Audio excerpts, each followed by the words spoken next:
amor y respeto. Abracen, besen, amen, hablen, griten y confiesen.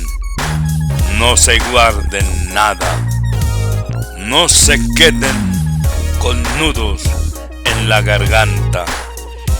Lleguen a la casa sin pendientes en el corazón, porque uno no sabe qué día sale y no vuelve.